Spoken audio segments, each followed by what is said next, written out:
ማርያም ጽላት ናት ጽላት አይደለችም? በኦርቶዶክስ ተዋሕዶ ክርስቲያን አስተምሮት አላውቅም። ማራቀውን ነገር ነው ብዬ ጃጅ ማድረግ አለ። እሺ በመዝሙር አታውቀውም? ምን አገባ? ምን ይመለከታል? ምን ይመለከታል? ምን ያገባል አንተ? እመቤቴን አላውቅም። ምንድነው ጽላት?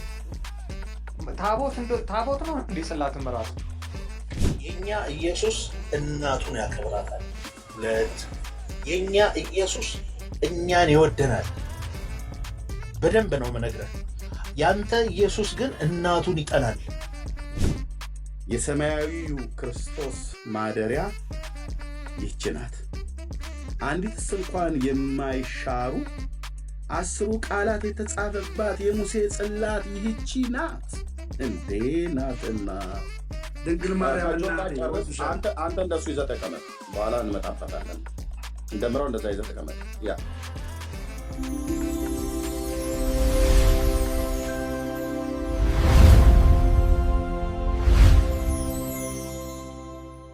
ምንድን ማለት ነው ጽላት? ጽላት ማለት ምን ማለት እንደሆነ አሁን ደግሞ ድንገት ማለት ነው። እንደዛ ከጠየቅ ማለት ነው። ቴንክ ዩ ጌታ ብርክ ያድርግህ። ለምሳሌ ዘጸአት 34 ላይ 32ም አለ 34 ላይ እግዚአብሔር ሙሴን እንዲህ ብሎ እግዚአብሔር ሙሴን እንዲህ አለው 2 የድንጋይ ጽላቶችን እንደፊተኛው አድርገህ ጥረብ በሰበርካቸው በፊተኞቹ ጽላቶች የነበሩትን ቃላቶች ጽፍባቸዋለሁ አለው። ከምንድነው ስራ ብሎ ያለው?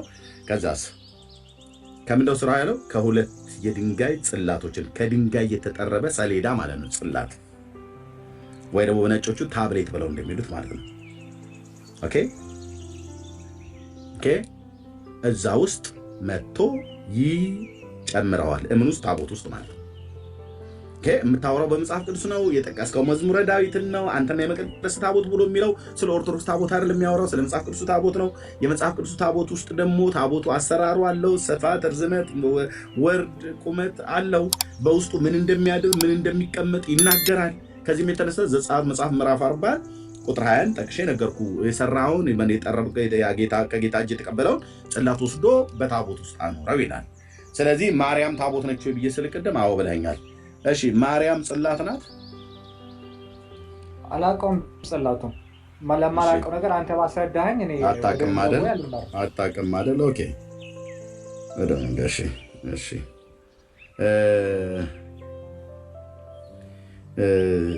ወደ መዝሙር እንሄዳለን። በመዝሙርህም ነው የማሰማህ። ጽላት ዘሙሴ ወደ ኦርቶዶክስ መዝሙር አንተ ወንድሜ ፍታ የምትባል ሰውዬ ሚዩት አድርግ። መዝሙሩ ትኩረት ነው።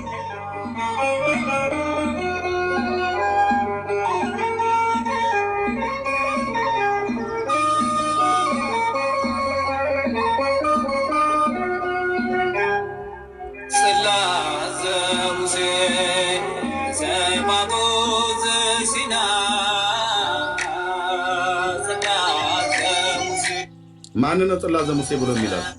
ይሄ መዝሙር ሰምተው ታውቃለህ? ማን ነው ጽላት ዘሙሴ እያለ ያለው? ሰምቼው አላውቅም። መዝሙር አታውቀውም አይደል? ማርያም ጽላት ናት ጽላት አይደለችም? በኦርቶዶክስ ተዋሕዶ ክርስቲያን አስተምሮት አላውቅም። ማራቀውን ነገር ነው ብዬ ጃጅ ማድረግ አለ። እሺ በመዝሙር አታውቀውም። ስለዚህ ጻፍልሃላ ወንድም አለም እንዴ መዝገቡን ከፍቷል። ሮያል ዌይት ታቦትን ነው ማውቀዋል። በመድኃኔዓለም እኮ ነው የምልስልህ። በምለምንህ በመድኃኔዓለም ስም ብቻ ነው። በመዝሙር ብቻ ሳይሆን በመጽሐፍም ደግሞ ላሳየ ይገባል። አንተማ በደንብ ነው ማሳየው ወንድም አለ። ኦኬ ቆይ እዚህ ቤት መጣ ዝም ብለህ ባዶ እጅህን እንደማትሄድ ታውቃለህ አይደል? በመረጃ ቤት አይደለ እንዴ? ቤት ነው። እውነት ነው፣ ቤት ነው። ስለዚህ ቤት ስለሆነ እኔ ደግሞ በመረጃ በደንብ ላሳይ እፈልጋለሁ። ቤተኛ በዙብን እንጂ ቤታችን ነው። ምቀኛ በዛብን እንጂ ችግር የለም። አንተም ራሱ እንኳን ምቀኝነት አንዳንዴ ሌሎችም ላይ ሲል ነው ሰው አይሆንም ብሎ ያለው ማለት ነው። ሪያል ኦኬ ድርሳነ ኪዳነ ምሕረት እነዚህን ሁሉ የኛን መጽሐፍት ከምትይዝ ግን አይቶ አያዘው አሪፍ ነው። አፈር ደቼ እያስጋጥኳቸው እኮ ነው መጽሐፍቶቹ። እናንተ እና መሰሎቻችሁ በእነዚህ መጽሐፍቶች ፊት መቆም እስከማትችሉ ድረስ ታይቃለህ። አይቀጡ ቁጣት እየቀጣው ላረ እንደ መጽሐፉንማ ቆይ ግድ የለም ማለት ማርያም ጽላት ናቶ ይየሰለ ታቦት ነች ብለኸኛል። ኦኬ ጽላትስ አላውቀውም። እጠይቃለሁ እሱን ጽላት አታውቅም አይደል? እመቤቴን አላውቅም። ምንድን ነው ጽላት? ታቦት ነው እንዴ? ጽላትም ራሱ እዛው ተነጋገሯ እኮ ነው። ልጠይቃችሁ። ለምንድን ነው የማልጠይቀው ነገር ላይ? ድርሳነ ኪዳነ ምሕረት የሰኞው ድርሳን ገጽ 119 ቁጥር 16 ላይ የሰማያዊው ክርስቶስ ማደሪያ ይህች ናት፣ አንዲትስ እንኳን የማይሻሩ 10 ቃላት የተጻፈባት የሙሴ ጽላት ይህች ናት። እንዴ ናትና እኮ ማርያምን ነው አይደል? አዎ የሙሴ ጽላት ማነች ይላል? ይህች ናት። ወይት ሮያል ጆሮን ብቻ አስጠይ ብራዘር። አሁን አንተ ከኔ ጋር ተነጋግረህ ኤርሚያስን በምን ጥግል ታስይዟቸው ሚዩት አድርገው ማስያዝ። ኧረ በጣም ትክክል ነው። መጽሐፍ ሚዩት አድርግ ሲሰጥ ከሌሎች ወንድሞች ጋር ታወራለህ። እኔም ከሮያል ጋር ነው የማወራው። ቅድም ገብተህ ለተጠይቀው ጥያቄ መልሳተህ ጆ መናገር ሲጀምር ሉተር እንዲህ ይላል ብለህ ዋሽተህ ልክ ሲያሳይህ እታች ወረድክ። ገስት ስልክልህ ፈርጠጠው ወጣ። አሁን እንደገባህ ደግሞ አታውራ። አሁን ከሮያል ጋር ነው ካልሆነ አስወርዳለሁ። ከዚህ በኋላ አስወርዳለሁ ከከፈትክ ቃሌ ነው። ቴንክ ዩ ጠብቀን። ቅድም አውርተሃል፣ ረጅም ሰዓት ሰጠው። ከጆ ጋር አወራ አልኩ፣ ከኔም ጋር አወራ። መረጃ ሲመጣብህ ጆ ሲያቀርብብህ ፈርጠጠው ወጣ። አሁን ተመልሰህ መጥተህ ደግሞ ከሮያል ጋር ሳወራ አትረብሻል ማለት ነው። ኦኬ ያው 10 ቃላት የተጻፈባት የሙሴ ጽላት ይህች ናት ይላል። ኪዳነ ምሕረት ማለት ነው። ጽላት ዘሙሴ ጸጳጦስ ዘሲና ብለው ያሉትም ደግሞ እዚሁ እንጉርጉሯችሁ ዘፈናችሁ ይኸው ማለት ነው። ኦኬ በዘፈኑ በመጽሐፎቻችሁ ገሪያን ስለምን አትወጣም? ምንም መልስ ከሌለ ዝም ብሎ እሱ እያወራ ነው። እሺ በቃ ማናቸውም እንዳታስገቡት። ኦኬ ቴንክ ዩ። እስቲ ገጽ 121 እንሂድ። ገጽ 121 ላይ መልስ ከሌለ እኔ እኮ ለጠየቁት እኮ እንትን እያለ ነው አይደለ? ከዛ በኋላ ደግሞ ሮያል ታውቀኛለህ። ምንም እኔ አንተ ላይ ዳውት አላደረግም።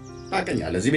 እዚህ ቤት ያለን ሰዎች ያለ መረጃ እንደማናወራ ታውቃለህ። ተወሱን እርሳው ያንተው ሰውዬ ተከታተለኝ ወንድም ማለት ገጽ 121 ድርሳነ ኪዳነ ምሕረት ቁጥር 10 ፍሬ የተሸከመች ተክል የአካላዊ ቃል ማደሪያ የምታማልድ ታቦት ማነች? አሁን ያልኩት እሷ ታቦት ያልኩት ለዚህ ነው። የምታማልደዋ ታቦት ማናት? እንኋት የተባለችው ማነች? ማርያምን ነው። አሁን ያዝልኝ። ታቦት ማነች ነው ብለህ ያልከው ቅድም ማርያም ነች ብለኸኛል። ይዤልሃለሁ። ጽላቱስ ማናት? ጽላቱን ስለማላውቀው ይኸው እንድታውቀው ቁጥር 16 የክርስቶስ የሰማያዊ ክርስቶስ ማደሪያ ይህቺ ናት፣ አንዲትስ እንኳን የማትሻር 10 ቃላት የተጻፈባት የሙሴ ምንድነች ይላል? ጽላት ማናት ይላል?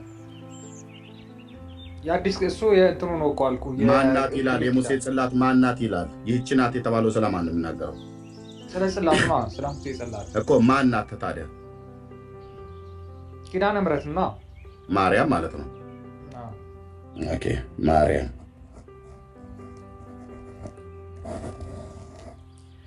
ታቦቷም ማርያም ናት በኦርቶዶክስ፣ ጽላቷም ማርያም ናት በኦርቶዶክስ። ጽላትና ታቦት አንድ ነው ማለት ነው። ወይት ኦኬ ጽላት ብሎ የሚለው ይሄው እኔ አይደለም የሚያልኩት ኦርቶዶክስ እንዴት የተደበላለቀ ውሸት ለህዝብ እንደምታስተምር ይውልኝ። ጽላት ሙሴ የሙሴ ጽላት ማርያም ነች እኛ አላልንም አንልምም፣ መጽሐፍም አላላትም። የሮያል ኦርቶዶክስ ነች የሚብላ የምትለው ይኸው ገጽ 119 ቁጥር 16 10 ቃላት የተጻፈባት የሙሴ ጽላት ይህች ናት ይላል። ማርያምን ማለት ነው። ድርሳነ ኪዳነ ምሕረት ላይ ማለት ነው። እዚሁ ክፍል ላይ ሁለት ወረቀት ስትገለብጡ ገጽ 121 ቁጥር 10 ላይ ፍሬ የተሸከመ ተክል የአካላዊ ቃል ማደሪያ የምታማልድ ታቦት ነው ይላል። ኦኬ ስለዚህ ታቦቷም ማርያም ነች፣ ጽላቷም ማርያም ነች። በኦርቶዶክስ አስተምሮት በየት በድርሳነ ኪዳነ ምሕረት ገጽ 119 እና ገጽ 121 ላይ ማለት ነው። ኦኬ ይቆየን። ታዲያ ምን ልታመጣ ነው ኤርምያስ? መዝሙር 132 ብሏል ወንድሜ ሮያል ሳይቸግረው መጥቶ እኔ ጋር ጠቅሷል። 32 ቁጥር 8 ይነበብልኝ ብሎ አንብቤያለሁ። ምን ይላል መዝሙር 108 ቁጥር 38 መዝሙር 132 ቁጥር 8 ኦኬ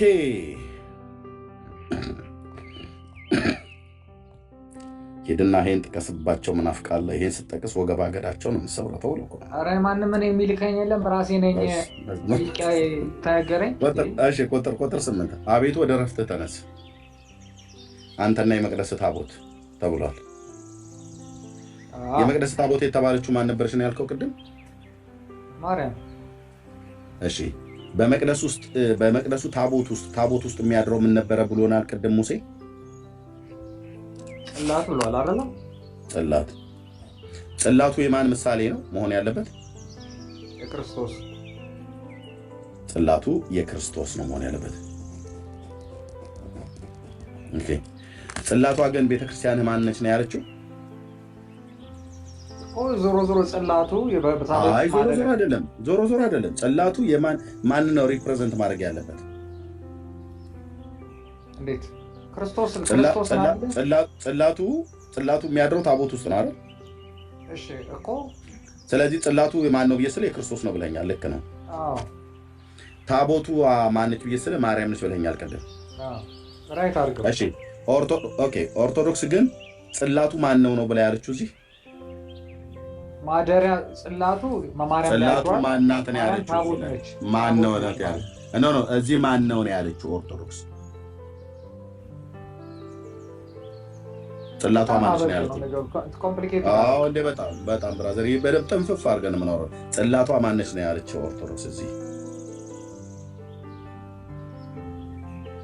ምን አልከኝ? እሱ ጋር ጽላቷ ማነች ነው ያለችው እዚህ ማርያም ነው ጽላት ያለው እሱ ላይ። አዎ ጽላቷ ማርያም ነች። አንተ ክርስቶስ ነው አልክ፣ ቤተክርስቲያን ግን ጽላቷ ማርያም ነች አለች። ያንተን ራይት አደረኩኝ። ታቦቷስ ማነች ነው ያልከው አንተ? ማርያም ነች። ስንት የጠየቀኝ በስማ ታቦቷ ማርያም ነች አይደል? እሺ ጽላቱ በታቦት ውስጥ ካደረ ታቦት ማርያም ታቦት ተብላ ብትባል ማደሪያ ነውና እኔ አሁን የአዲስ ኪዳን አማኝ ነኝ መጽሐፍ ቅዱስ ቃል በቃ እንደዚያ ብሎ ባይልም ቤተ መቅደስ ነው ብሎ የሚለውን እኛ አሁን የእግዚአብሔር ታቦት ተብለን ልንጠራ እንችላለን። የመንፈስ ቅዱስ ታቦት ተብለን ልንጠራ እንችላለን። እንደውም ኦርቶዶክስ በግዕዙ መጽሐፍ ቅዱስ ላይ አንትሙሰ ታቦተ እግዚአብሔር ብላ ትላለች። እናንተ እግዚአብሔር ታቦት ናችሁ ብላ ትላለች። የቆሮንቶስ መልእክት ላይ ማለት ነው። ምን ማለት ነው? ታቦት የምን ማደሪያ ነው? የጽላቱ ማደሪያ ነው። በጽላቱ ደግሞ የእግዚአብሔር መንፈስ ስላለበት ነው። ማደሪያው ቤተ ሀደረ ስለሆነ ጽላት ማደሪያ ስለሆነ በጽላቱ ላይ ሆኖ የእግዚአብሔር ክብር ያድርበት ነበር በታቦቱ ላይ ማለት ነው። ስለዚህ ታቦቱ ማርያም ተብላ ብትጠራ ጽላቱ ማን ነው መሆን የነበረበት? ሮያል ክርስቶስ። ኦርቶዶክስ ግን ጽላቱ ማን ነው ብላ የምትለው? ኦርቶዶክስ ማን ነው ብላ የምትለው? ያንተ ጽላት ተብላለች ማርያም ነው ወዳጄ። ይሄው ታዲያ ይሄው እያሳየው ይሄው ላውጣልህ ምረሳው መስሎ ነው ገጽ 119 ያው የሰማያዊ ክርስቶስ ማደሪያ ይህች ናት፣ አንዲትስ እንኳን የማትሻር 10 ቃላት የተጻፈባት የሙሴ ጽላት ማነች ነው ብሎ የሚለው? ይህች ናት ብሎ የሚለው ለማን ነው? ማርያም የሙሴ ጽላት ብላን ብላ ይሄው እያነበብኩልህ ዝም ብለህ መጥማም የለብህም። ሮያል ኦኬ። ይሄው ድርሳነ ኪዳነ ምሕረት ገጽ 119 ካሜራ ከፍቼ እያሳየው 10 ቃላት የተጻፈባት የሙሴ ጽላት ይህች ናት የተባለችው እዚህ ጋር ማን ናት? እሱ ጋር ማርያምን ነው የሚለው ማለት ነው። ማርያምን ነው ማለት ነው። ስለዚህ ኦርቶዶክስ ጽላት ብላ የምትለው ማንን ነው? መጽሐፍ እኮ ነው ማርያምን ነው አይደል የሚለው? አዎ። ኦርቶዶክስ ታዲያ ማን ነው ጽላት ብላ የምትለው? ማርያምን ነው አይደል? ስለዚህ በኦርቶዶክስ ታቦቷን ማርያም ነች፣ ጽላቷን ማርያም ነች። ክርስቶስንስ ማውጣት ነው። ኖ ዌይ ክርስቶስ ጽላት ነው፣ ማርያም ታቦት ነች።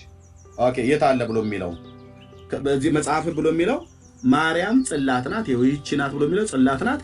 ታቦቷ ደግሞ ገጽ 121 ላይ ደግሞ ታቦቷም ደግሞ የምታማልር ታቦት ደግሞ እንዋት አለች። የአካላዊ ቃል ማደሪያ የምታማልር ታቦት እንዋት። ታቦቷም ማርያም ነች፣ ጽላቷም ማርያም ነች። ያ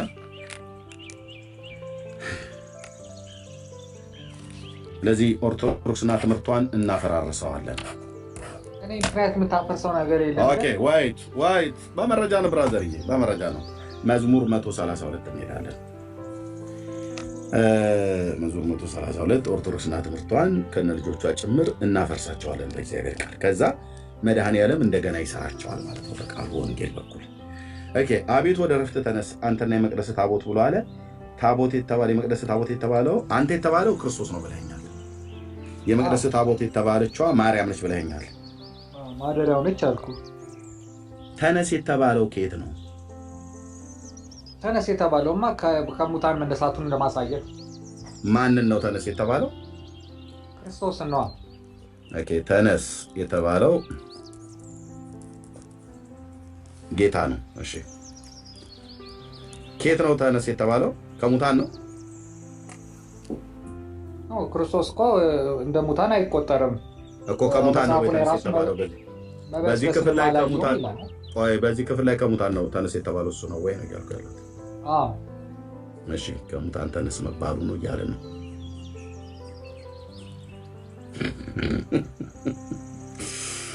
ከሙታን ተነስ እኔ እኮ ማክበር አለብህ። ምክንያቱም ደፍሬ እንደዚህ መነጋገሬ ማክበር አለብህ እኮ። እኔ ከማክበር እንኳን አልፌ እያደነኩ ነው። ኦርቶዶክስ እኮ አንድ ያላት የቀኝ አይን አንተ ነህ፣ ሌላ ማንም የለም። መነጋገር እንደዚህ አታቀኝምና ነው። እኔ ትናንትና አውቃለሁ እኮ ሮያልዬ፣ ኦርቶዶክስ አንድ ያላት የቀኝ አይን አንተ ነህ እኮ እያልኩ ነው እዚህ ቤት ገብቶ የሚያወራ። እኔ ከማክበርም እኮ አልፌ አድናቆት ውስጥ ገብቻለሁ። ግን የቱንም ያህል ባከብርህ የቱንም ያህል ባደንቅህ ቤተክርስቲያኒቱን ግን ልትታደጋት አልቻልክም። የሆነ ጥቅስ ይዘህ ትመጣለህ፣ ይፈርስብሃል፣ እንሸኛለን። ከዛ ደግሞ ሰነባብተህ ደግሞ ትመጣለህ። ከዛ ደግሞ ዳጊ ደግሞ ይመጣል፣ ይበትንብሃል፣ ትሄዳለህ። ከዛ ደግሞ ዳኒ እንደዚህ አድርገህ ይሄዳል። መሲል ጊዜ ተዋንም ተነጋግሬ አላውቅም። እሺ አሁን ወደ ጉዳያችን መልስ። ጌቶ ተነስ የተባለው ጌታ ነው፣ ይህም ከሙታን መነሳቱ ነው አልከኝ። ማርያም እዚህ ጋር ተነሺ ተብሎ የተጻፈላት አለ እንዴ? አንተና ይላል። አንተና ብሎ ሲል ከዛ ማንን ነው? የመቅደስ ታቦት ብሎ የሚለው ማርያምን ነው። ስለዚህ እሷን መነሳት ያሳያል። እሺ ማርያምንም የመቅደስ ታቦት የተባለችው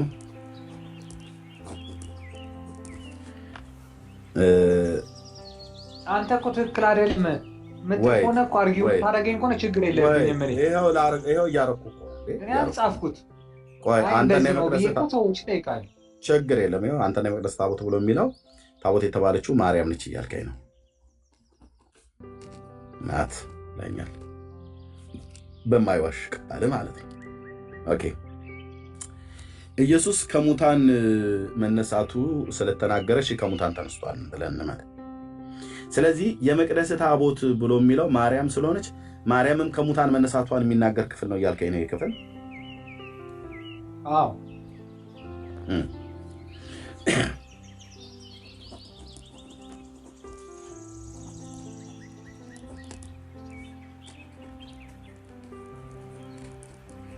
መነሳቷን የሚናገር ነው እያለ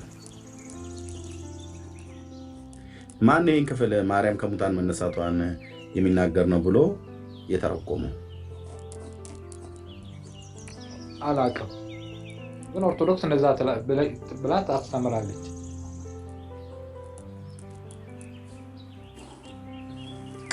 አላውቅም የሚለው ለምን የምትፈው? እኔ እኮ አላውቅም ያልኩት ልነግርህ አልችልም ለማለት ነው። በቃ ጥንፍፍ ያለ መልስ እኮ ነው ሮያሊ።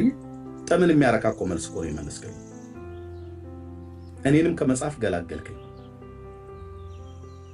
ማን እንደተረጎመው እንኳን ራሱ አታውቅም ማለት ነው።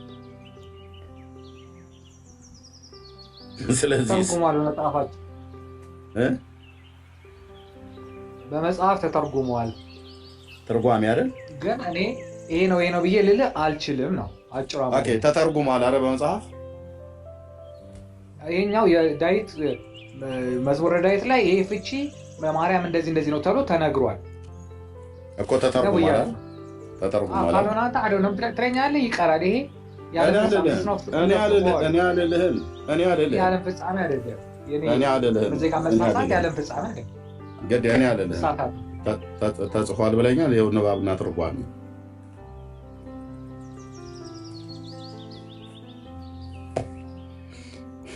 የጥንት ሊቃውንት በኢትዮጵያ ኦርቶዶክስ ተዋሕዶ ቤተክርስቲያን ሲወርድና ሲዋረድ ማለት ሲወርድ ሲዋረድ እንደመጣ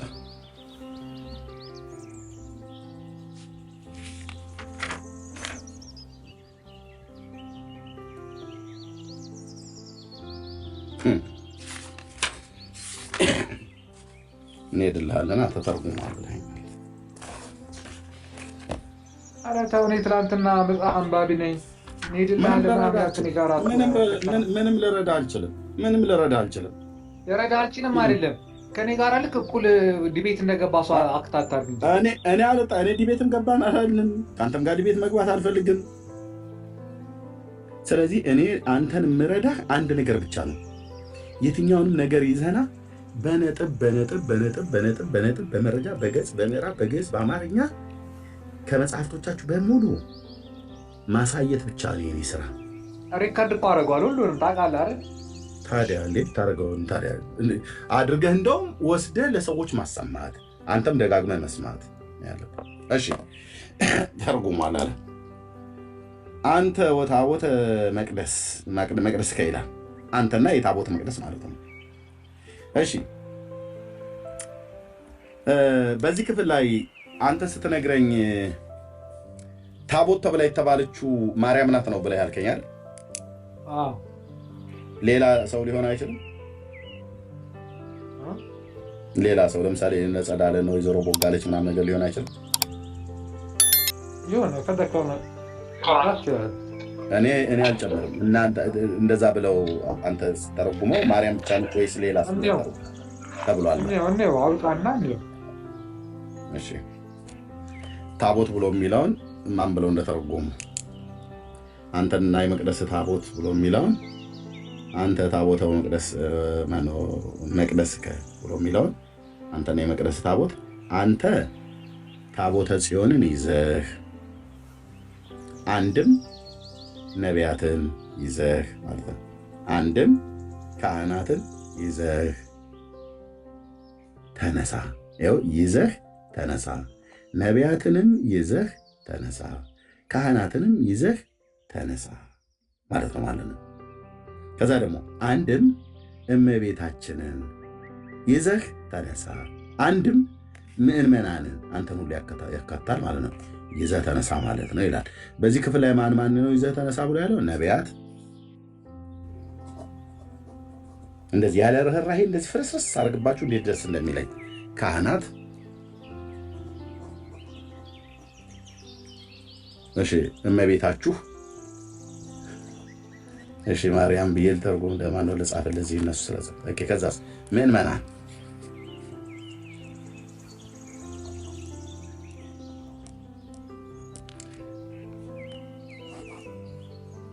አንተ የመቅደስ ታቦት ብሎ የሚለውን አንተ ማርያም ነች ብላ ብቻ ነው የፈታልኝ ቅድም እዚህ ኦርቶዶክስ ግን ነቢያትን ካህናትን አመሩሃ ሐዋርያትን ምእመናንን ሁሉም መልስ ናቸው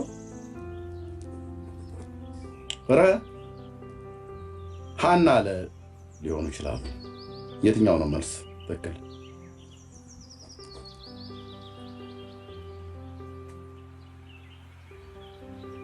ቶሎ በል ፈተና ላይ ነህ 10 ከ10 እንደሰጥህ ወይ 0 ከ10 እንደሰጥህ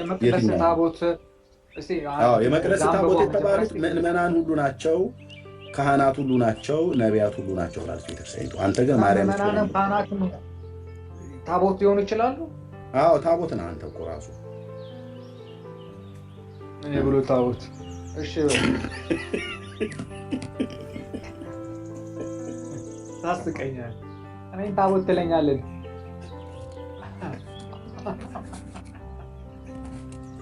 ግን አሳከኝ እግዚአብሔር ይመች።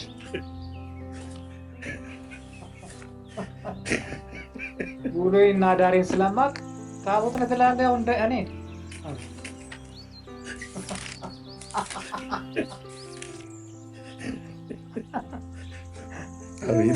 በቃ እናብቃ እዚህ ላይ በእናትህ በቀኛው ላይ ብላ አልወጣም ማለት እሺ ኦኬ እሺ እኔ ማን ነው ታቦት ነው ብሎ ያለው የኦርቶዶክስ ሕዝብ ይቅርታ ወይ እሺ አንዴ ይቅርታ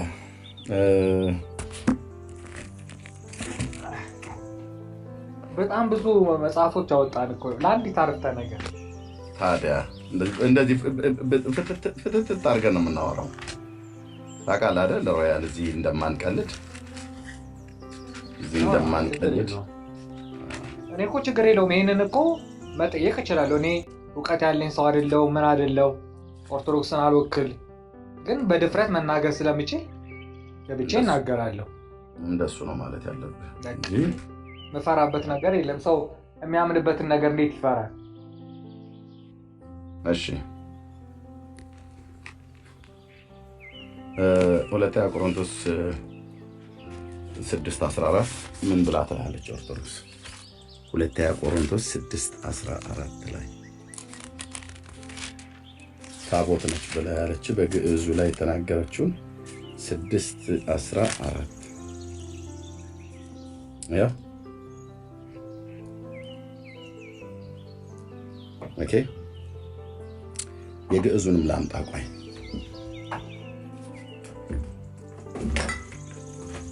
እንዲህ እያልክ ዕብራይስጡን ከዛ ዕብራይስጡ ደግሞ እንትኑን ዋይት የለም አዲስ ኪዳን በዕብራይስጥ አልተጻፈም በግሪክ ነው የተጻፈው የሚለው አሁን ዝም ብለህ ስማኝ እኔ ተጠራጣሪዎች አትሁኑ። ይሄ በእናንተ በተሳሳተው መጽሐፍታችሁ ላይ ተረጎሙት ማለት ነው። ተጠራጣሪዎች አትሁኑ፣ ወደማያምኑም ሰዎች አንድነት አትሂዱ። ጽድቅን ከኃጢአት ጋር አንድ የሚያደርጋት ማን ነው? ብርሃን እስከ ጨለማ ጋር የሚቀላቀል ማን ነው? ክርስቶስን ከቤልሆር ጋር የሚያደርገው ማን ነው? ወይስ ምእመናንን ከመናፍቃን ጋር አንድ ወገን የሚያደርጋቸው ማን ነው ካለ በኋላ የእግዚአብሔር ታቦትንስ በጣዖት ቤት ውስጥ የሚያኖረው ማን ነው ይላል። የእግዚአብሔር ታቦትንስ ብሎ የሚለው ማለት ነው። ግዕዙ ምን ይላል?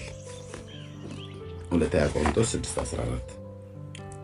6:14 ኦርቶዶክስ እንዴት እንደምትነግድባችሁ ነጋዴ ቄስ ሁሉ እንዴት እንደሚነግድባችሁ የሰራዊት ጌታ እግዚአብሔር አንድ ቀን ዓይንን የከፈተ ቀን እኔ አሁን ከመሆኑ በላይ ትሆናለህ። እሺ ምዕራፍ 6 ቁጥር ሁለተኛ ቆሮንቶስ ምዕራፍ 6 ቁጥር 14 ጌታ ይወዳል ብዙ አትናገር። ኦኬ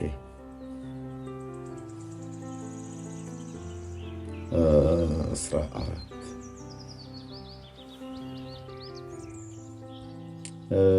የፍቅር ዘደም ነው ሰጋሪ ኦኬ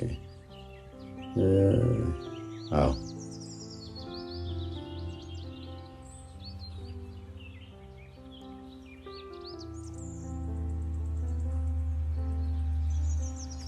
ይሄው ማለት ነው። ወመኑ ዘይደምር ታቦተ እግዚአብሔር ውስተ ቤተ ጣዖት ብሎ የሚለው ይህንን ኦርቶዶክስ ምን ብላ የምትናገረው? እናንተስ የእግዚአብሔር ታቦት አይደላችሁምን ብላ ትላለች። ያው የግሪኩ ላይ ግን የእግዚአብሔር ቤተ መቅደስ ከቤተ ጣዖት ጋር አንድ የሚያደርጋት ማን ነው ብሎ ይላል ብላ የምትለው። ኦኬ የቅዱስ ጳውሎስ የአንድምታ ትርጓሜ ምን ይላል? የቆሮንቶስ መልእክቱ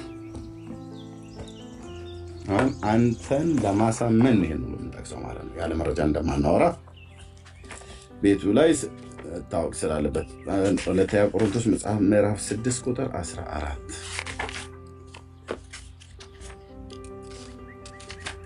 ለምን ፓራፍራይዝ አናደርገው? ወይ ዝም ብሎ እንደዚህ የለም፣ እንደዛ አይደለም።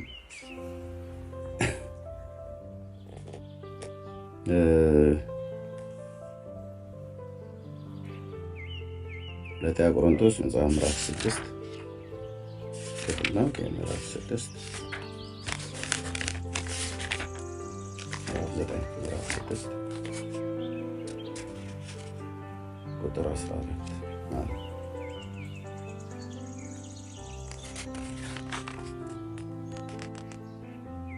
ጉድ እዚሁ አደርልኩ። ቆይ ፕሊዝ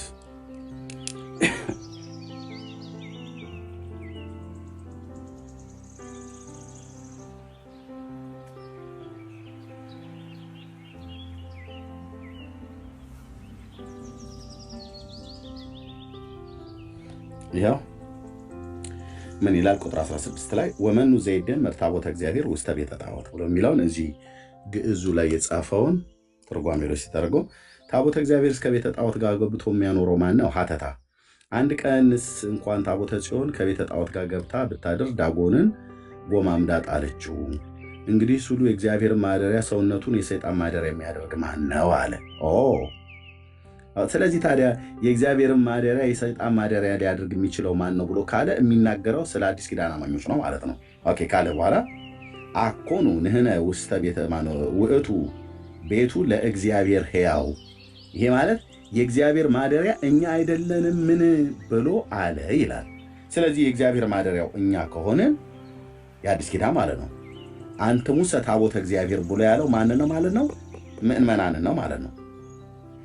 ስለዚህ በዚህ በመዝሙረ ዳዊት የአንድምታ ትርጓሜዋ ላይ ኦርቶዶክስ ካህናቱንም ይዘተነስ፣ ነቢያቱንም ይዘተነስ፣ ማርያምንም ይዘተነስ፣ ምእመናንንም ይዘተነስ ብላ በመናገር ማርያም የመዝሙር 132 ቁጥር 8 ላይ አንተና የመቅደስ ታቦት ብሎ የሚለው ማርያም ከሙታን መነሳቷን የሚያመለክት ነው ብሎ የሚለውን ኦርቶዶክስ የራሷን አይን በራሷ ደንቁላ አጠፋችሁ ማለት ነው። አይኗን በራሷ ጎልጉላ አጠፋችሁ ለማለት ነው። ሰው ራሱ የራሱን አይን በስክሪፕቶ በሆነ ነገር ሲወጋ እንደማለት ነው። እዚህ አስተማረችውን እዚህ ታፈርሰዋለች፣ እዚህ አስተማረችውን እዚህ ታፈርሰዋለች። ስለዚህ ታቦት ብሎ የሚለው ቃል ለማርያም የተነገረ አይደለም። እንደዚህ አይነት ውሸት አቁሙ። አንድ ሁለተኛ ማርያም ከሙታን ተነሳች ብሎ ለማለት መዝሙረ ዳዊት መዝሙር 132 ቁጥር 38ን አንዳችሁም አትገልጡትም እኛ ፊት። እኛን መጽሐፍ እንደዚህ የግዕዙን የራሳችሁን 80 ያዱ የመዝሙረ ዳዊት የአንድምታ ትርጓሜ የቅዱስ ጳውሎስን የአንድምታ ትርጓሜ ድርሳነ ኪዳነ ምሕረትን አምጥቼ እንደዚህ ማርያም ታቦትም ጽላትም ናት ብሎ የሚለው የራሳችሁ መጽሐፍት ነው። እንደዚህ ዝብርቅርቅ ካለ የሰው ስርዓት ትምህርት ውስጥ ውጡና የእግዚአብሔር ቃል የሚናገረውን ተናገሩ። ርዕሳችን ይሄ ነው። ወንድሞችም ስለመጡ ለእነሱም ሰጣለሁን። እነ ዳጊዬ እነ ዳኒ መጥተዋል። ማርያም ከሙታን ተነስታ በውሸት የምትሰብኩትን ኦርቶዶክሳውያን አቁሙ። ለእናንተ ሆድ መሙያ ትውልድን የምትገድሉበት መርዝን አትትከሉ። ብትተክሉትም በቃሉ እውነት እንደዚህ በመረጃ እንደዚህ እንነቅለዋለን ማለት ነው። ስለዚህ የጾመ ፍልሰታ 16 ብሎ ያሉት ወንድሞች እናቶች የውሸት በዓል የውሸት ጾም ሐዋርያቱ ያልጾሙት ጾም ነው። ሐዋርያቱ ጾሙ። ለምን የጾሙት ብለን ስንላቸው ሬሳ እንዲያሳያቸው የማርያምን ሬሳ አሳየን ግለጥልን ብለው ሲጸልዩ ነበር። ምን ታደርግላቸዋለች የማርያምን ሬሳ? እነሱ የሚያዩት የሬሳ መዓዛ ሊያሸቱ ነው። ምን ልታደርግላቸው? የሞተች ማርያም ሬሳዋን እንዲያሳየን የተጋን እንጾም የተጋን ያድርገን መድኃኔዓለም ብለው አሉ ይላል። አላሉ። ለሬሳ 16 ቀን ጾሙ ትሉናላችሁ ሬሳ ለማየት።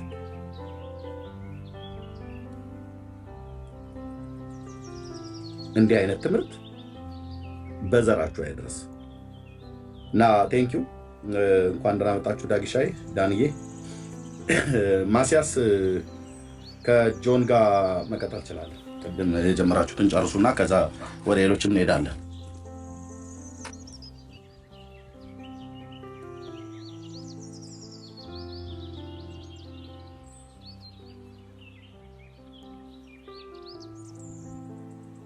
እሺ ጆ አለህ? ማሲያስ አላችሁ ወገኖች? እሺ ዳኒ ያለህ? ያለን ሰላም ብለያለሁ ሁላችሁ። ዳጊ ጆኒ የከፈተ ኤርሚ እንዴት ናችሁልኝ? ሁሉ ሰላም ነው ወይ? ጌታ ይመስገን። ጌታ ይባረካለሁልህ። መስዬ ኤርሚዬ ስራ ላይ ነኝ ለነገሩ። ሰላም ልበላችሁ ብዬ ነው። መቅድዬ፣ ዳኒ፣ ጆኒዬ ሁላችሁም ብቻ ሰላም ብያለሁ። ሌላ ማን? ማሲያስ፣ መሲ ያልጠራሁት ስም ካለ ይቅርታ። ታች ያላችሁ ሁሉ ሰላም ብያለሁ። ተባረኩ። ቴንኪው ዳግሻ የምትለው ካለ መቀጠል እንችላለን። ስራ ላይ ስላለ አይ እኔ ምንም አንድ ጥያቄ ነው ያለኝ። የሐዋርያ ስም ብቻ ይንገሩኝ ለዚህ ትምህርት ለዚህ ርዕስ የአንድ ሐዋርያ ስም ብቻ እንዲነግሩኝ። በቃ አንድ ጥቅስ ነው የሚፈልገው። ያው ይሄንን እንግዲህ ሞታ ተነስታለች ያለ እንደ ሐዋርያ ካለ ይንገሩኝ። በቃ እሷን ይዤ እተኛለሁ። መሽቷል።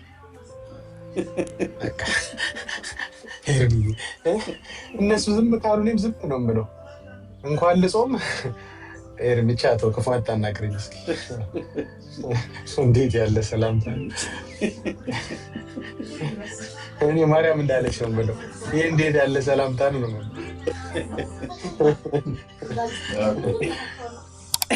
ቴንክ ዩ ዳግዬ። እሺ ወንድም ነህ ዳንዬ፣ ሰላም ላንተ ይሁን። ዳንዬ አለ ሰላም ብያለሁ። ወንድም እህቶች እንዴት ናችሁ? ጌታ ይመስገን። ሰላም ብያለሁ። ጌታ ይመስገን። አሜን። ጸጋ ይብዛላችሁ። አለን መቅድዬ ሰላም በይ። መቅዲ እቺ ከሆነ አቲ መኪንም አለሰጣትም። ሰላም ይበሉና እሺ። መሲ ያለሽ ኤርሚዬ እንዴት ሰላም ለእግዚአብሔር ይመስገን። የጌታ ጸጋና ሰላም ይብዛላችሁ። የተወደዳችሁ እህቶች ወንድሞች ሰላም ብያለሁ ሁላችሁንም። ኤርሚዬ ተባረኪ እህትዬው፣ ጸጋ ይብዛልሽ። ከኋላ 576 ሰው ምን ታደርጋላችሁ? ኑ ግቡና አውሩ።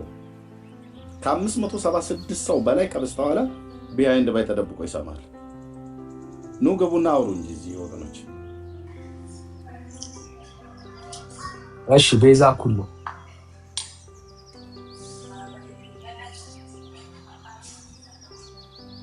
ሰላም። ቤዛ ኩሉ ዳኒ እንዴት ነህ? እግዚአብሔር ይመስገን አሪፍ ነው። እሺ ጆኒ ትቀበላለህ? እሺ ዳንዬ ተባረክልኝ። ቤዛ ኩሉ ሰላም ይብዛ። እኔ ወንድም ዳኒ ራሱ ሰላም ይብዛ። ሰላም አላልኩም እኔ ወንድም ቤዛ ኩሉ ሰላም ጃን። እግዚአብሔር ይመስገን። ያው ርዕሱን አይተዋል ብዬ ነው እንግዲህ ቀጥታ ወደ ገደለው እንድንገባና ስለ ማርያም አሰምሽን ነው የመጀመሪያው ርዕስ። በሱ ላይ ነው የምናወራው ነው በዚህኛው ላይ ነው የምናወራው። ዳኒ ኤርሚን የቀየረው ስለመነሳቷ ስለማድረጓ ነው ወይስ እሺ ነው ያስመርጠውና ከዛ ወደ ርዕሱ ይመለሳል። ምናልባት የቅድሙን አይቶ ከገባስ እሺ ቅድም እመልሳለሁ እያለ ሲናገር ያየው መሰለኝ። ማርያም ተነስታለች እንዴ? ወንድማችን ማስረጃ አለ ከሙታን መካከል መነሳቷን ማስረጃ። ምክንያቱም ትልቅ በዓል ትልቅ ሐሳብ ጾም የሚጾምለት ጉዳይም ስለሆነ እንደገና ከክርስቶስ ትንሣኤ ጋርም ተገዳዳሪ ኃይል እየሆነም የመጣ ስለሆነ ምን ትላለህ በዚህ ላይ መነሳቷን ከነ ማስረጃው ብትነግረን። እሺ እንግዲህ የቅድስት ድንግል ማርያም ከሞት መነሳት በቤተ ክርስቲያን በተለያዩ መጻሕፍት ይሰበካል። ነገር ግን እኔ ይህን ሐሳብ ምክንያቱም ከመጽሐፍ ቅዱስ ጋር ትንሽ ስለሚጋጭ መነሳት አለመነሳቷ ብቻ አይደለም፣ ሐዋርያት ስለጻፉት ስላልጻፉት ብቻ አይደለም።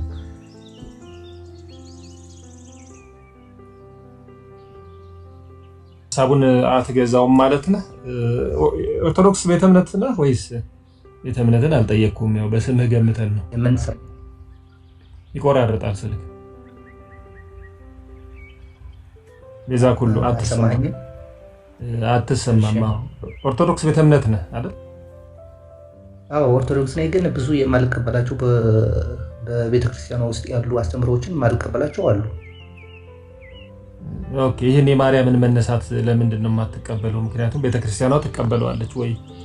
ካልተቀበልከው የቤተክርስቲያን ልጅ አይደለህም ልትባል አትችልም። አስተምሮቷን ዶግማዋን ካልተቀበልክ ይሄ ነገረ ማርያም ስለሆነ እኔ የኢትዮጵያ ኦርቶዶክስ ተዋሕዶ ቤተክርስቲያን ትምህርቷን የቀዳችው ከሐዋርያት ነው ብዬ ስለማመን ከሐዋርያት አስተምህሮ ውጭ የሆኑትን በሙሉ አልቀበላቸውም። ይሄ አስተምሮ የማርያም መነሳት ከሐዋርያት አለመቀዳቱን ማስረጃ ልሰጠን ትችላለህ ወይ? ምንጩን እውነት ነው ቤተክርስቲያኗ ይሄንን ታስተምራለች። ምንጭ ግን ሲጠየቅ የተወሰኑ የምጠቅሳቸው ነገሮች አሉ። ቅድም ኤርሚስ ያወራባቸው የነበረው ለምሳሌ መዝሙር 132:8 እግዚአብሔር አንተና የመቅደስ ታቦት የሚል እንዲህ አይነት ነገር ተጠቅሳለች። ግን አያሳምንህም? ለአንተ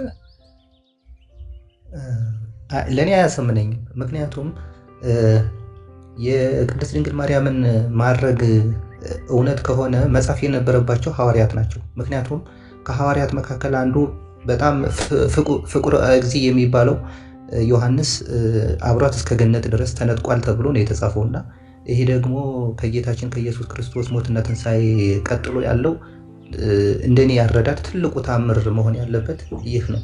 ምክንያቱም ኦርቶዶክስ ካልሆንክ ኦርቶዶክስ አይደለሁም ለምን አትል? ቆይ ወንድማችን አንድ የያዘው አይ ኦርቶዶክስ ሳይሆን ለምን? እሺ ቤዛ ኩሉ ቀጥል እስቲ ክሮኖሎጂካሊ ንገረን። ከሐዋርያቱ ጀምረ ያው ከማርያም ጋር ባላቸው ቅርበት ቅደም ተከተል ሐዋርያቱ ብለህ አንደኛው ክፍለ ዘመን አፖስቶሊክ ፋዘርስ፣ ቸርች ፋዘርስ፣ ሁለተኛው፣ ሶስተኛው፣ አራተኛው ክፍለ ዘመን እያል እስቲ ምንም አልተነገረ ትላለህ እንደው ቤዛ ኩሉ?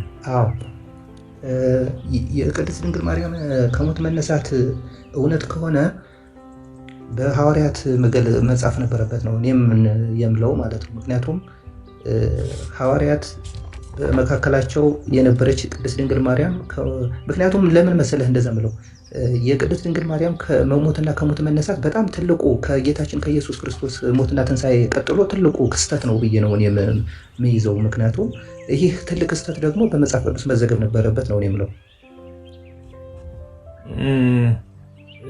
በእርግጥ ሀሳብህን የምገዛው ነገር አለ። EOTC.MK.org የሚባል የማህበረ ቅዱሳን እንትን ላይ ሐዋርያት በሙሉ ተሰብስበው በሪፕሌይ እንዳዩ እርገቷን ይናገራልና እነዚህ ሐዋርያት አብዛኞቹ መጽሐፍ ቅዱስን ጽፈዋልና እስቲ ከሱ አንጻር ትነግረኛለህ። ይሄን ነገር ላንብብልህ። ምን ይላል እንግዲህ እርገታቸውን ቶማስ ነው ያየው በደመና ከህንድ ሀገር ሲመጣ። ከዛ ሐዋርያት አላዩም ነበርና እግዚአብሔርን በአመቱ ነሐሴ 1 ጾም ጸሎት ወይም ሱባኤ ይዘው እንዲያሳያቸው በሪፕሌይ እንዲያሳያቸው የጠየቁበት ነገር እንዲህ ይላል። ይሄ ማህበረ ቅዱሳን ድረገጽ ላይ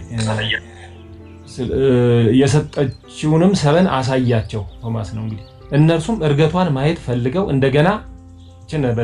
እንደገና በነሐሴ 1 ቀን ሱባኤ በጾም ጸሎት ያዙ ገቡ። ከዚያም በ16ኛው ቀን ጌታችን ቅዱሳን መላእክትን አስከትሎ ከመቤታችን ጋር መጣ። ስታርግም አሳያቸው። በአመቱ ነው ኤግዛክትሊ 1 year after ሐዋርያትን አስከትሎ መላእክትን አስከትሎ ማርያምን ይዞ መጣና ዱ ኢት አጌን አላት። እንደገና አድርጊው በሪፕሌይ በቫር እንደገና አሳያቸው ተባለ። እንደገና ሞተችና እንደገና ተነስታ አሳየቻቸው። ይሄንን ሐሳብ እንዴት ታየዋለህ ቤዛ ኩሉ? ይሄ አሁን አንተ የነገርከኝ በሙሉ ውሸት ነው፣ የውሸት ታሪክ ነው። ምክንያቱም ለምን መሰለህ እኔ እንዲሁ በጣም የሚገርመኝ ማለት ነው ንጹሐን ቅድስቷን ቤተክርስቲያን በተለያዩ ሰዎች ወይም ደግሞ በጊዜ ርዝማኔ ይሄ ምስል ፍቅር ወልዳ የሚባለውን ስዕል ሲያሳየን ትንሽ ያቃጥለኝ ነበር። እኔ እነ ዳጊ አላውቅም። ዳጊ ትንሽ ያቃጥለህ ነገር የለ? እነ ዳኒ እንዲያቃጥለን እያሳየን ነበር ብዬ ነው። ቤዛ ኩሉ ቀጥል። አይ እሱ ይኸው አስወርዳችሁት ነው ደምራውን ወገኖች? ለምን ታወሩኛላችሁ? ለምን ትፈሩኛላችሁ? ተለቁ ላይ አረጋለሁ። ችግር ለምንድን ነው ቪዲዮ የምታጠፉት? ወገኖች ምንድን ነው የምታደርጉት? ወገኖች ፕሊዝ ለምን ትፈራኛለህ? ማነው የሚፈራው? ብራዘር አንቺ መሲ የምትበይ ወይም እውቀት የለሽ ወይም አንተ ሚዩት አድርግ። መናገር መብት የለህም ወይ? መጀመሪያ መቼ እንደጀመረ ይሄ ሀሳብ የምታውቀው ነገር አለ ቤዛ ኩሉ? የማርያም መነሳት በዚህ ጊዜ ነው ለመጀመሪያ ጊዜ ፖፕ አፕ ያደረገው ጥያቄው የምትለው ነገር ካለ? እሺ እኔ ግን ምንም እንኳን ሐዋርያት ስላልጻፉት አፖስቶሊክ ፋዘርስ እንኳን ቢጽፉት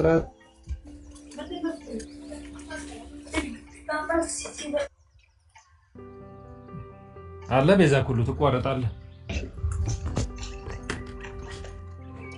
ቤዛ ሁሉ ተቋርጦ ከሞት የተነሱ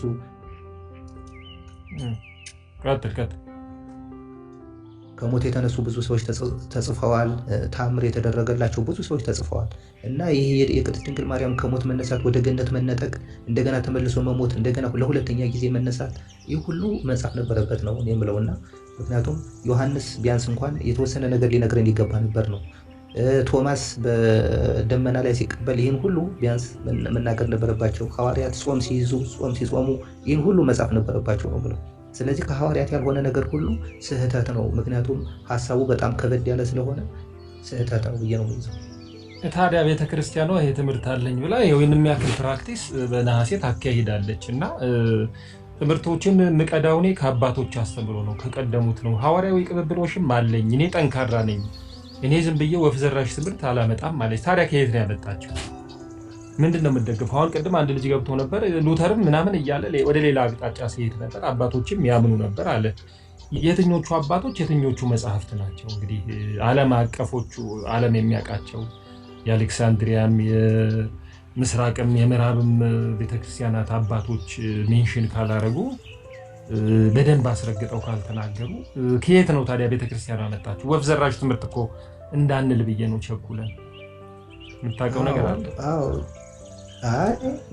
እኔ ብዙ እንትኖችን ታሪኮችን አላነበውም። ታሪኮችን ባነብም ነው እኮ የምልህ ታሪኮች ላይ የተመዘገበ እንኳን ቢሆን ይህ ክስተት ምክንያቱም የጌታችን የኢየሱስ ክርስቶስን የማዳን ስራ ስለሚጻረር የትንሣኤውን ስለሚጻረር ስህተት ነው እያልኩ ያለሁት። ምክንያቱም ከሞት ተነስቶ ያረገ ኢየሱስ ክርስቶስ ብቻ ነው። ቅድም ሲጠቅሰው ነበር አማሲያስ የሚባለው ልጅ ኢፒፋኒየስ እያለ ኢፒፋኒየስ የሚባል ሰው ታውቃለህ?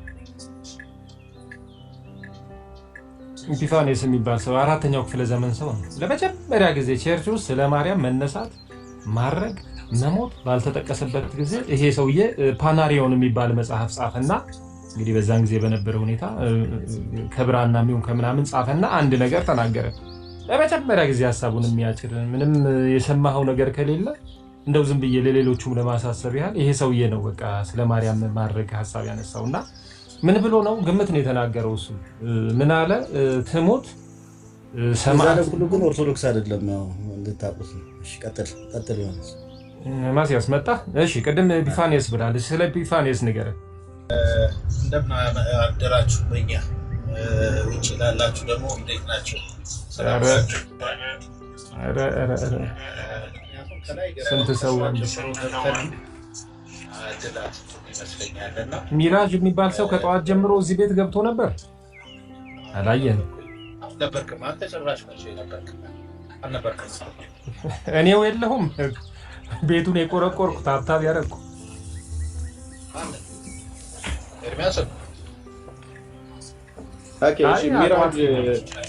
ሚራጅ ቅድም ገብቶ ራሱን ያወረደው አንድ ሚራጅ ገብቶ ነበረ ቅድም ራሱን ያወረደው ነገርም ፈራም የሚያስፈልግ አይነት ነገር ከሆነ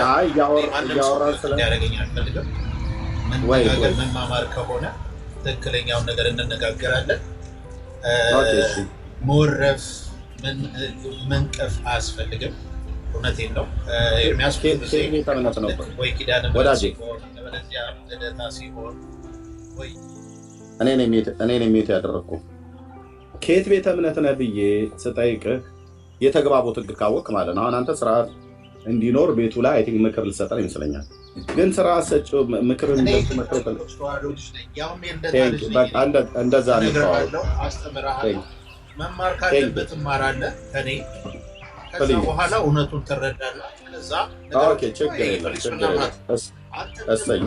ካልሆንኩልህ በስተቀር ማታስተናግደኝ ከሆነ ኧረ ፕሊስ እባክህ ንገረኝ። እኔ አጭር ጥያቄ ነው የጠየቅኩህ። ከየት ቤተ እምነት ነው ያልኩህ? ከፕሮቴስታንት ቤተሰብ ወደ ኦርቶዶክስ የመጣው ነኝ እኔ። ከየትምና እኔ ከየት ቤተክርስቲያን ነው ያልኩህ?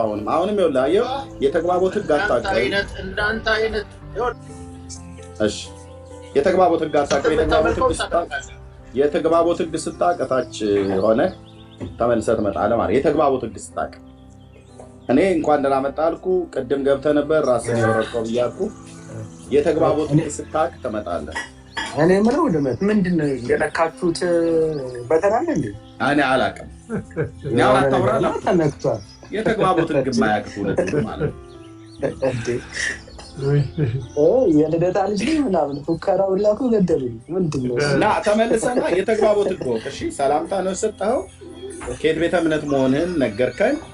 ከዛ በኋላ ታወራለህ ማለት ነው። ሲሰጥ እነሱ ይጨርሱ። መጥቻለሁ፣ ታውቀኛለህ። በቃ ሚዩት አድርገው። እሺ ሚዩት አድርገውና ፕሊስ እባክህ ወንድሜ እንደገባ ሚዩት እንዳታረግ፣ አንተ ማንነትን ስለማውቅ እንዳታረግ። እሺ በቃ ይኸውልህ ሚዩት አድርገውና ይጨርሱ እነሱ። ከዛ ከኔ ጋር ታወራለህ። ቴንክ ዩ ሚራጅ። አይ ነው ሰንበቴ እንደሆነ ይገባኛል። ሰንበቴ ደግሞ ብዙ ነገር ተፈቷል። ወንድምነት አም ሶሪ አትበል። ሰንበቴ እባክህ ሚዩት አድርግ።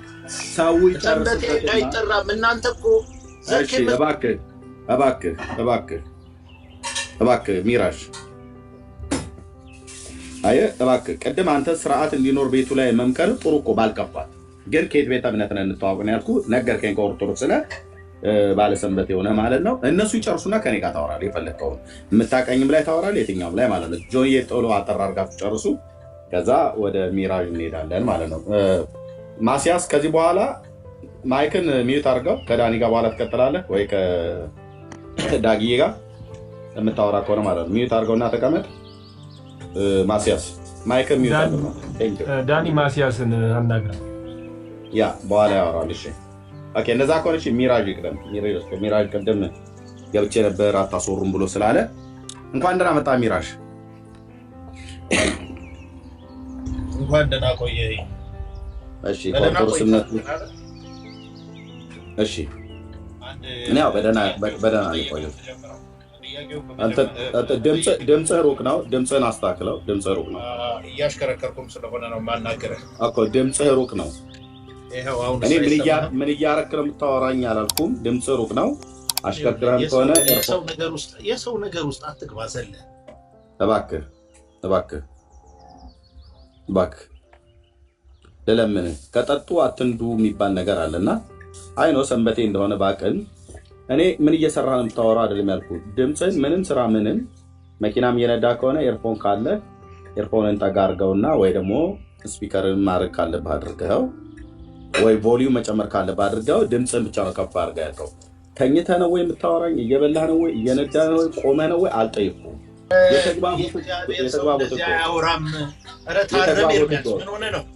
የተግባቦት ህግ ወቅ ፕሊዝ። ቅዱስን እኮ ነው ማስተምረው ነው የምትለው አይደል? አይደለም ግን የተግባቦትን ህግ ወቅና እናውራ እኮ ነው መሆን የለበትም። የክርስቶስ አንደበት አሁን ምን የሚታረቁ ሰሰብክ እንደዚህ አይደለም። ዳጊ ምን ብዬ ልንገርህ? በቃ ይሄ ሰንበቴ ነው። የሰንበቴ ጠላ ማለት ነው እንደዚህ የሚያደርግ። ኧረ በእናትህ አንተ ተረጋጋና አውራኝ። ሀሳቡ ላይ አውራኝ ብራዘር፣ ሀሳቡ ላይ አውራኝ። ኦኬ ታዲያ ማይክህን ማለት ድምፅህን ጨምረው ነው ያልኩህ። ድምፅህን ጨምረው ብዬ ስልህ ጠጋ አድርገህ ማነጋገሪያውን ማውራት ነው ያለብህ። ቴንክ ዩ። እና ርዕሱ ላይ ማውራት ትችላለህ። ሚራጅ ጠዋት የነበረው ርዕስ ይሄ አልነበረም ማለት ችግር የለውም። ማውራት ትችላለህ። እዛኛውም ላይ እዚኛውም ላይ ከፈለኩ ሁለቱም ላይ ማለት ነው ትችላለህ። አሁንም ድምፅህን ትንሽ ጨምርበት። ድምፅህ ሩቅ ነው። አሁን ይሰማል። አሁን ቆንጆ የሆነው ይሰማል። ቆንጆ ይሰማል። ያ ራይት። ምን መሰለህ እኔ በመጀመሪያው ነገር የምፈልገው ነገር ምንድን ነው? የእኛ ኢየሱስና የእናንተ ኢየሱስ በየራሱ አንድ። የእኛ ኢየሱስ እናቱን ያከብራታል። ሁለት፣ የእኛ ኢየሱስ እኛን ይወደናል። በደንብ ነው የምነግርህ።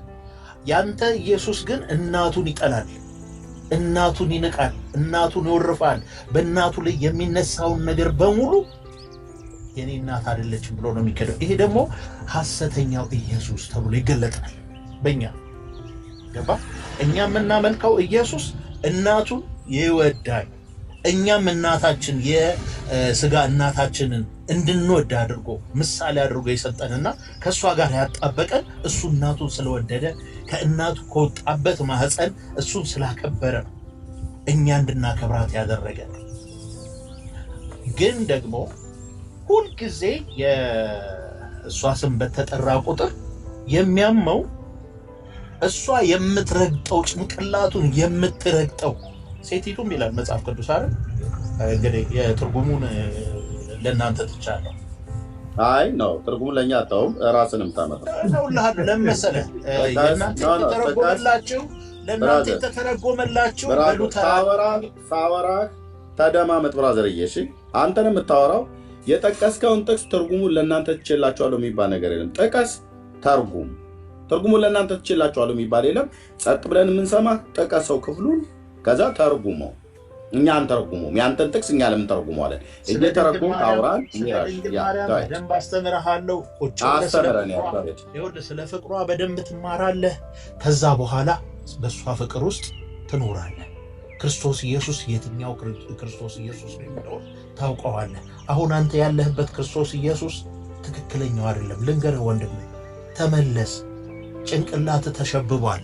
አንተ ራስህ ብቻ አይደለም የተሸበብከው። እሺ እኔን የሚያረኩ ርዕሱ ምን ነበረ ወንድማችን ሚራሽ? ስትከፍት ያው ማባሪያ ስለሌለ ማለት ነው። ይገባኛል ሰንበቴ እንደሆነ። ርዕሱ ግን ምን ነበር? የቅድሙ ርዕስ የገባበት ክፉ ነገር አታሰድበኝ በእናትህ። ድሮም ሰድበን ስድብ ነው የምታሰድበኝ። እባክህ ድሮም ሰድበን ስድብ ነው የምታሰድበኝ። ተው እንድጠፋው ነው የምፈልገው። ድሮም ሰድበን ስድብ ታሰድበኛለህ። እባክህ ሚዩት አድርገውና የቅድሙ ርዕስ ይሄ ነበረ። ድሮም ሰድበን ስድብ እሰድብሃለሁ፣ እረፍ። አዋርድሃለሁ፣ እረፍ። ይጠበቃል ከኦርቶዶክሳውያን ፕሊስ፣ ይጠበቃል። ከአንተ ይጠበቃል። ከአንተ ስለምጠብቀው ነው። የእሱን መርዝ እንድትተፋው ፈልጋለሁ ከፈለክ ማለት ነው። እኔ ግን ያልኩ ርዕሱ የቀድሞ ሚራዥ ፕሊዝ፣ እኔ ርዕሱ ላይ ትኩረት አድርገን እንድትናገር ነው ቅድም የሰጠው። ልብ በል። አሁንም አንተ መርዟን እንድትተፋ ከፈለክ ተፋ። ከእናንተ እንደዛ ስለሚጠበቅ ማለት ነው። ራስን የወጣው የቅድሙ ርዕስ ይሄ ነው። ሁለተኛው ርዕስ ደግሞ ልብ በሉ። ሁለተኛው ርዕስ ደግሞ ይሄን ያደረኩትኝ ሶሪ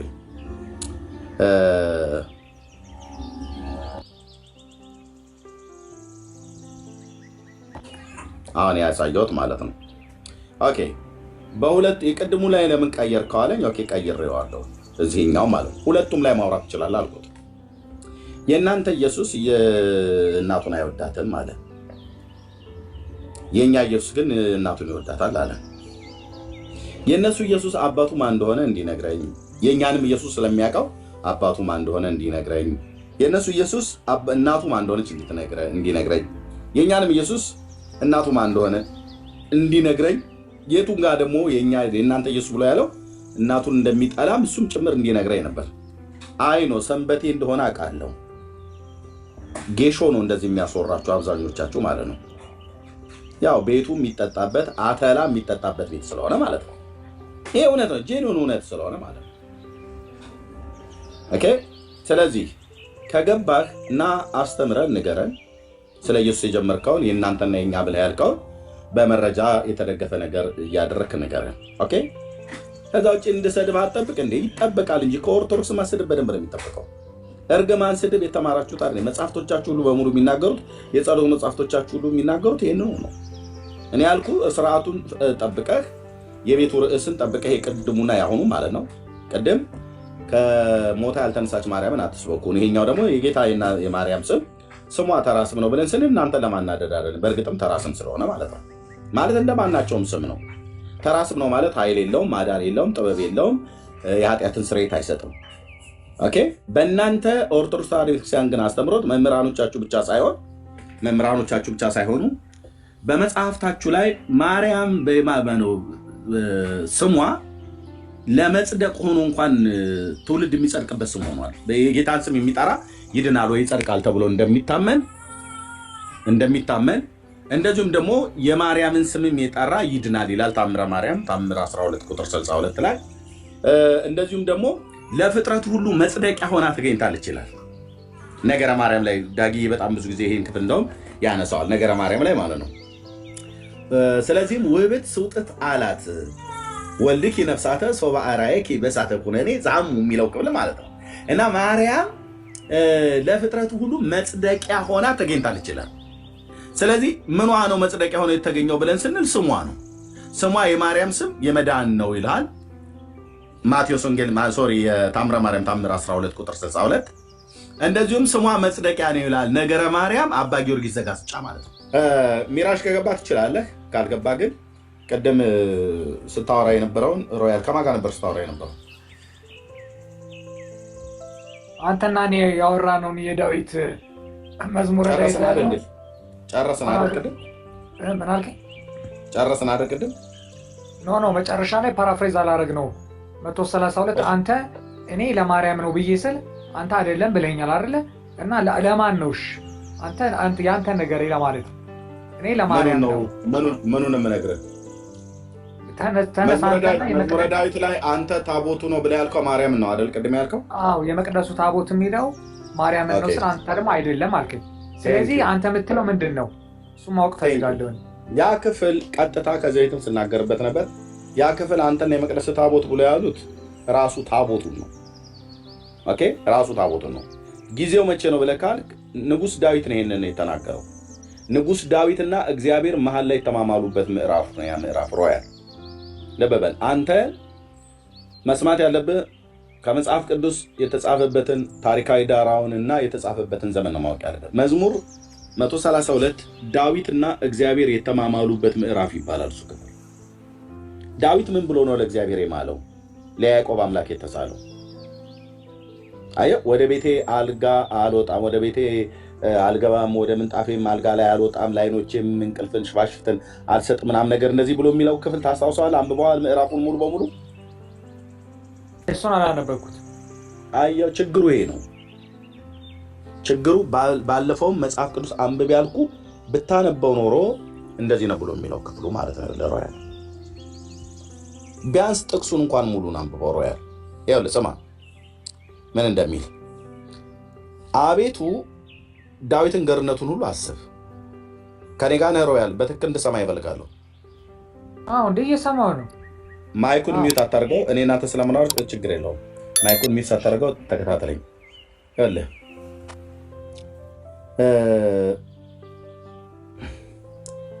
አቤቱ ዳዊትን ገርነቱን ሁሉ አስብ፣ ለእግዚአብሔር እንደማለ ለያዕቆብ አምላክ እንደተሳለ። ስለተስሏል ማለት ነው። መሐላ ምሏል ማለት ነው። እዛው ምዕራፍ ላይ ነው። ይኸው መዝሙር 132 አዎ ቁጥር 8ን አንተ አቤት ወደ ረፍት ተነስ ብሎ የሚለውን አይደል ቅድም ያስነበብከው ቁጥር 8? አዎ የመቅደስ ታቦት ብሎ የሚለው ቁጥር 8 ላይ ነው ያለው። እዚሁ ምዕራፍ ላይ እኔ ገና ቁጥር 1 ነው የማነብልህ። እሺ አንብበው። ደብዳቤ ስታነብ ቆርጠህ አይደለም አይደል የምታነበው? ችግር የለም አንብበው። አዎ ግን በደብዳቤ አነባበብ ህግ መሰረት ሰላምታ አለ፣ ፍሬ ሀሳብ አለ፣ መደምደሚያ አለ አይደል? ተስማምቻለሁ፣ አንብበው። ስለዚህ ሙሉ ነው መነበብ ያለበት። ስለዚህ አቤቱ ዳዊትን ገርነቱን ሁሉ አስብ፣ ለያዕቆብ ማነው ለእግዚአብሔር እንደማለ ለያዕቆብ አምላክ እንደተሳለ ይላል። ዳዊት መሐላ ምሏል ማለት ነው። ምን አይነት መሐላ? ለያዕቆብም አምላክ ተስሏል ማለት ነው። ለእስራኤል አምላክ ማለት ነው። በእውነት ወደ ቤቴ ድንኳን አልገባም፣ ወደ ምንጣፌ አልጋም አልወጣም፣ ለዓይኖቼ መኝታ፣ ለሽፋሽፍቶቼም እንቅልፍ፣ ለጉንጮችም እረፍትን አልሰጥም፣ ለእግዚአብሔር ስፍራ ለያዕቆብ አምላክ ማደሪያ እስካገኝ ድረስ ብሎ ለእግዚአብሔር ስፍራ ለያዕቆብ አምላክ ማደሪያ እስካገኝ ድረስ ብሎ ይላል። እዚህ ክፍል ላይ መልሳለሁ በኋላ። እነሆ በኤፍራታ ሰማኑ፣ በዱር ውስጥም አገኘኑ፣ ወደ ማደሪያዎቹ እንገባለን፣ እግሮቹ በሚቆሙበት ስፍራም እንሰግዳለን። አቤቱ ወደ ረፍት ተነስ፣ አንተና የመቅደስ ታቦት፣ ካህናቶችም ጽድቅን ይልበሱ፣ ቅዱሳንም ደስ ይበላቸው። ስለ ዳዊት ስለ ባሪያ ስለ ቀባው ሰው ፊት አትመልስ። እግዚአብሔር ለዳዊት በእውነት ማለ አይጸጸትም፣ እንዲህ ብሎ ከወደ ፍሬ በዙፋን አስቀምጣለሁ። ልጆች ኪዳኔን ይህንንም ያስተማርኳቸው ምስክር የሚጠብቁ ልጆቻቸውን ደግሞ በዙፋን ላይ ለዘላለም ይቀመጣሉ። እግዚአብሔር ጽዮንን መርጧታልና ማደሪያውም ትሆን ዘንድ ወዷታልና እንዲህ ብሎ ይህች ለዘላለም ማረፊያዬ ናት፣ መርጫታለሁና በዚች አድራለሁ። አሮጊቶቿን እጅግ እባርካለሁ፣ ድሆቿንም እንጀራ አጠግባለሁ። ካህናቶቿም ደህንነትን አለብሳቸዋለሁ፣ ቅዱሳኖቿም እጅግ ደስ ይላቸዋል። በዚያ ለዳዊት ቀንድን አበቅላለሁ፣ ለቀባሁትም ሰው መብራትን አዘጋጃለሁ። ጠላቶቹ እፍረትን አለብሳቸዋለሁ፣ በእርሱ ግን ቅድስናዬ ያብባል። 18 ቁጥር ነው ያለው መዝሙር 132 18ቱንም ቁጥር ነው ያነበብኩት። ይሄን ክፍል ሲተረጎም 18ቱም ክፍል ነው የሚተረጎመው። 18ቱም ክፍል ሲተረጎም ምናልባት ወደኋላ ሄደህ መዝሙር 131ን ልታይ ትችላለህ። እዚህ ጋር ምን እያለ እንዳለ ምናልባት ሐሳብ ወደኋላ ካለ ማለት ነው። አንድ ወደኋላ ምዕራፍ አንድም ወደፊት ምዕራፍ ሄደህ ልታነብበት የምችልበትም ቦታ አለ። አንዳንዴ ደግሞ እዚሁ ክፍል ላይ እዚሁ ምዕራፉ ላይ ብቻ ቆመ የምተረጎምበት ጊዜ አለ ማለት ነው። ስለዚህ አሁን አንተ ቁጥር 8 ነው እዚህ ጋር ያልከው አቤት ወደ ረፍት ተነስ አንተና የመቅደስ ታቦት ብሎ የሚል ማለት ነው። ይሄ ምንድነው ብለህ ካልከኝ ቃል በቃል ይሄንን ያለው ዳዊት ለማን ነው? ለእግዚአብሔር ነው፣ ለያዕቆብ አምላክ